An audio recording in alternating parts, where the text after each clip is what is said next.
হুজুরের পানি পড়া, তাবিজ, খাবারের সাথে লবণ পড়া, এগুলোও করা হয়েছে। কিন্তু আমাকে বলতো যে তোমার মন ভালো হয়ে যাবে, তোমার বাসার পরিবেশ ভালো হয়ে যাবে, আমি ওই হুজুরের কাছ থেকে নিয়ে আসি। এবং তখন একটা মানুষ যখন খুব ব্রোকেন সিচুয়েশনে থাকে, মানুষ যখন সমুদ্রের মধ্যে পড়ে যায়, তখন কিন্তু বাঁচার জন্য খড়কুটোও ধরে। তো সেখানে আমি যখন দেখেছি একটা পুরুষ, আমার কাছে সে পুরুষই, একটা পুরুষ যখন তার সর্বস্ব দিয়ে দেখায় যে সে মানে রিলেশনের শুরুর দিকে আপনার সোসাইটি, আপনার চলাফেরা, আপনার সোসাইটি আপনি চলেন, মামুনের সোসাইটি কি সেম ছিল?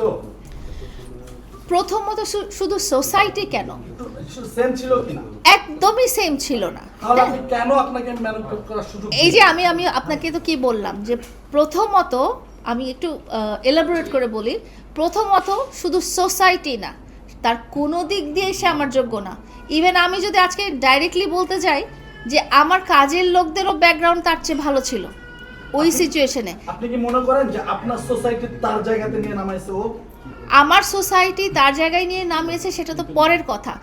আপনি কিন্তু আমার জায়গায় যখন আপনি না থাকবেন, তখন হয়তো ওই সিচুয়েশনটা আপনি কিন্তু বুঝতে পারবেন না। একটা নারী, একটা ডিভোর্স নারী বাংলাদেশের সমাজে কতটা হেয় হয়ে থাকে, কতটা অবহেলিত হয়ে থাকে, কতটা মানে পরিহাসের পাত্র হয়ে থাকে। এবং সেই সময় সে যে একটা শেল্টার খুঁজে, সেই সেই সেই ফিলিংসটা কিন্তু আমি আপনাকে এই মুহূর্তে বলে বোঝাতে পারবো না। কিন্তু আমি ওই নারী বুঝতে পারবে, যেই নারী আমার মতো একটা সিচুয়েশনের মধ্যে দিয়ে গেছে, যার স্পেশাল চাইল্ড আছে, যে ব্রোকেন ফ্যামিলি, যার কোনো বাবা বা ভাই এই ধরনের কোনো ফ্যামিলি সাপোর্ট নাই, সে যে কতটা খুঁজতে থাকে একটা ভালোবাসার মানুষকে, কতটা খুঁজতে থাকে একটা সাপোর্টকে। এই জিনিসটা আমি বা আমার মতো নারীরা ছাড়া কোনো পুরুষ বা অন্য নারী যারা এই সিচুয়েশনে পড়েনি, তাদের বোঝার ক্ষমতা নাই। আপনি কি মনে করেছিলেন যে মামুনের মতো আপনাকে সে সাপোর্টটা দিতে পারবে? প্রথমত না, আমি কিন্তু আপনাদেরকে প্রথমেই ক্লিয়ার করেছি যে 2 বছর তারা আমার পিছনে, সে এবং পরিবার সহ নিরলস পরিশ্রম করেছে, এফোর্ট দিয়েছে।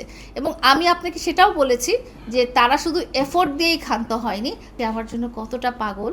এবং তার মা এবং তার ফ্যামিলি সমস্ত, শুধু শুধু মা বাবা ভাই বোন না, তার সাথে যারা কাজ করতো, তার বন্ধু বান্ধব, তার নানা বাড়ি, তার দাদা বাড়ি, সবাই মিলে দেখাচ্ছে যে প্রিন্স মামুন লায়লাকে অসম্ভব ভালোবাসে।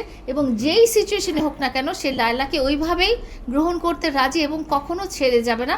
সারা জীবন তার পরিবারের অংশ হয়ে থাকবে এবং লায়লার বাচ্চাদেরকে, লায়লার অবর্তমানে তার পরিবার দেখাশোনা করবে। আপু, আমরা দেখেছি